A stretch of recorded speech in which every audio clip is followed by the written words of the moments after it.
السلام علیکم اسٹوڈنٹس، کیسے ہیں آپ سب؟ امید کرتی ہوں آپ سب خیریت سے ہوں گے۔ میں ہوں آپ کی اردو کی ٹیچر اور یہ ہے آپ کی اردو کی کتاب چمپا۔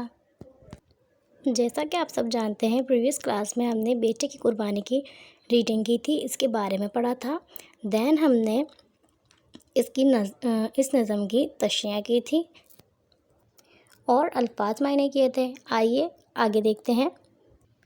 پریویس کلاس میں نے آپ کو یہ الفاظ معنی کرائے تھے اور یہ 2 تشریحیں کروائی تھیں۔ آئیے آگے کی تشریح کرتے ہیں۔ آئیے اب تیسرا شعر دیکھتے ہیں۔ شعر دیکھیے۔ پسر کی بات سن کر باپ نے تعریف فرمائی، یہ رسی اور پٹی باندھنی ان کو پسند آئی۔ تشریح دیکھیے۔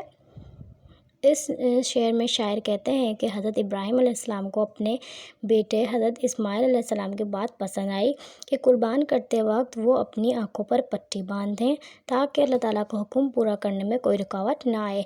جیسا کہ آپ لوگوں کو پتہ ہوگا، ہم نے نظم میں پڑھا تھا، یہ شعر میں نے آپ لوگوں کو نظم میں سمجھایا تھا جب ہم نے ریڈنگ کی تھی کہ حضرت اسماعیل علیہ السلام نے اپنے والد صاحب حضرت ابراہیم علیہ السلام سے کیا کہا تھا کہ آپ پہلے میری آنکھوں پہ پٹی باندھ لیں، ٹھیک ہے، میرے ہاتھ پاؤں رسی سے باندھ لیں۔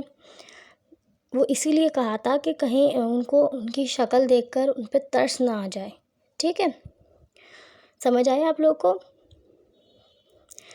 امید کرتے ہیں آپ لوگوں نے پچھلا کام اپنی کاپی پہ کر لیا ہوگا، اس کے جو میں نے الفاظ معنی کروائے تھے اور 2 تشریح کروائی تھی۔ اب یہ تیسری تشریح آپ لوگوں نے اپنی کاپی پر کرنی ہے، ٹھیک ہے۔